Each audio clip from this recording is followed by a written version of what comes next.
امید کرتی ہوں کہ آپ سب خیریت سے ہوں گے۔ آج کا ہمارا عنوان ہے سورۃ البقرہ، تعارف اور خصوصیات۔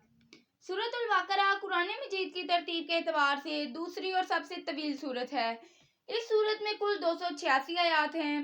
سورۃ البقرہ کا آغاز حروف مقطعات سے ہوتا ہے۔ آگے بڑھنے سے پہلے بتاتی چلوں، حروف مقطعات قرآن مجید کی کچھ سورتوں کے شروع میں آنے والے وہ حروف ہیں جن کے معنی اللہ تعالیٰ اور حضرت محمد رسول اللہ صلی اللہ علیہ وآلہ وسلم کے سوا کوئی نہیں جانتا۔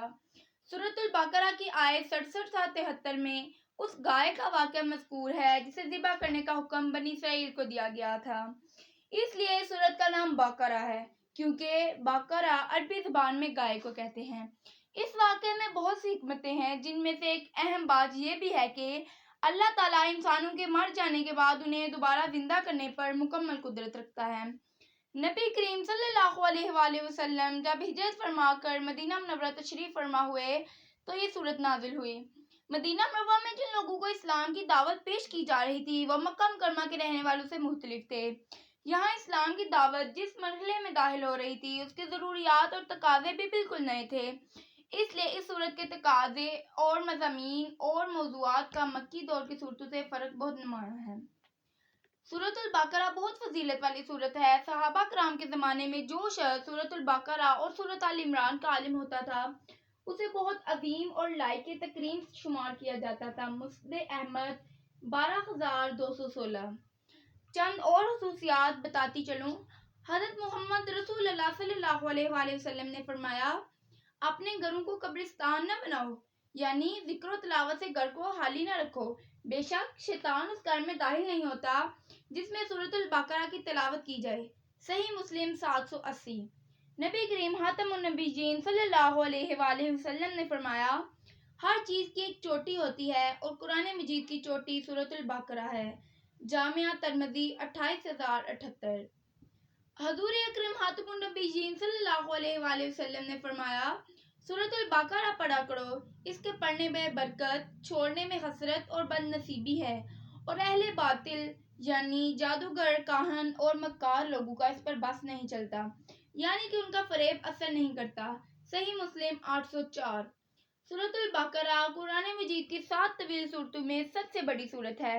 ان سورتوں کے متعلق نبی کریم خاتم النبیین صلی اللہ علیہ وآلہ وسلم نے فرمایا، جس نے قرآن مجید کی 7 طویل سورتوں کے علم کو حاصل کر لیا وہ بہت بڑا عالم بن گیا۔ مسند احمد 24531۔ سورۃ البقرہ کی آخری 2 آیات کے بارے میں حضور اقدس صلی اللہ علیہ وآلہ وسلم نے فرمایا، جو شخص بھی سورۃ البقرہ کی آخری 2 آیات رات میں سونے سے پہلے پڑھے گا اس کے لیے کافی ہو جائیں گی۔ صحیح بخاری 5009۔ سورۃ البقرہ کے مضامین کی گہرائی اور وسعت کا اندازہ اس بات سے بھی لگایا جا سکتا ہے کہ حضرت عمر بن خطاب جیسے جلیل القدر صحابی کو اس سورت کو مکمل طور پر سیکھنے میں 12 سال لگے، جبکہ ان کے صاحبزادے حضرت عبداللہ بن عمر رضی اللہ عنہ نے اس سورت کو 8 سال میں اس کے تمام مضامین کے ساتھ سیکھا۔ ان سب کے علاوہ سورۃ البقرہ کی ایک آیت ہے 255 جسے کہ آیت الکرسی کے نام سے جانا جاتا ہے، اور یہ بہت فضیلت والی آیت ہے اور تمام آیتوں کی سردار ہے۔ آیت الکرسی کے بارے میں نبی کریم خاتم النبیین صلی اللہ علیہ وآلہ وسلم نے فرمایا، جو شخص ہر فرض نماز کے بعد آیت الکرسی پڑھتا ہے اسے جنت میں داخل ہونے سے صرف موت ہی روکے رکھتی ہے۔ حضرت محمد صلی اللہ علیہ وآلہ وسلم نے فرمایا، جب تم اپنے بستر پر جانے لگو تو آیت الکرسی پڑھ لیا کرو، صبح تک اللہ تعالیٰ کی طرف سے تمہارے لیے ایک محافظ مقرر رہے گا اور شیطان تمہارے قریب نہیں آ سکے گا۔ صحیح بخاری 5010۔ آیت الکرسی میں اللہ تعالیٰ کی وحدانیت یعنی کہ اس کے یکتا ہونے کو بیان کیا گیا ہے۔ اس آیت میں اللہ تعالیٰ کی قدرت اور صفات کا بھی بیان کیا گیا ہے۔ امید کرتی ہوں کہ آج کی یہ چھوٹی سی ویڈیو آپ کو پسند آئی ہوگی۔ اگر ذرا بھی پسند آئی ہے تو اس ویڈیو کو لائک ضرور کریں اور چینل کو سبسکرائب ضرور کریں تاکہ آنے والی ہر نئی نوٹیفیکیشن سب سے پہلے آپ تک پہنچ سکے۔